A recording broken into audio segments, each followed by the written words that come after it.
Président Tshisekedi, vous n'êtes pas voisin de la Libye. Pourtant, votre pays, depuis les indépendances, 5 jours seulement après les indépendances, a commencé à connaître la violence. Comment expliquer dans votre cas que jusque-là, 60 ans quasiment après, on soit toujours dans une situation sécuritaire instable? Il n'y a pas eu que de l'instabilité. Il y a eu des périodes d'instabilité, en réalité. Il y a eu la première instabilité due au conflit post-indépendance. Là, on pourrait plutôt voir la main du colonisateur qui, non content d'être parti dans ces circonstances-là, bon, a quelque part un petit peu manipulé les choses. Ajouter à cela l'immaturité, j'allais dire, de la génération de l'époque, ça il faut l'avouer. Il venait d'avoir l'indépendance, de se libérer du joug colonial, et donc il n'y avait pas assez d'expérience politique.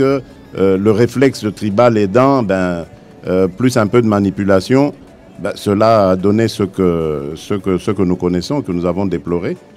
Puis ensuite, il y a quand même eu une période d'accalmie. Accalmie obtenue quand même, disons-le, par une méthode forte. Sous Mobutu.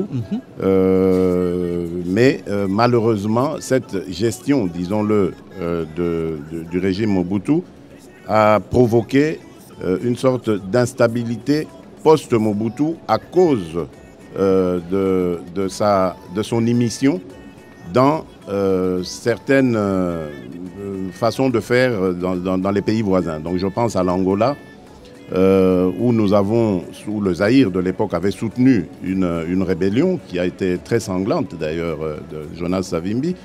Je pense au Rwanda où les affinités entre le défunt maréchal Mobutu et le défunt président Juvenal Habyarimana ont eu des conséquences sur la période d'après le génocide. Et donc voilà, je pense qu'il y a eu comme ça aussi un peu de cette responsabilité. Donc le Congo en lui-même ne porte pas en lui donc des germes d'autodestruction ou de guerre, d'instabilité. Cette instabilité s'est invitée chez nous, un petit peu aussi à cause de nous, mais surtout par le fait évidemment de ces groupes armés.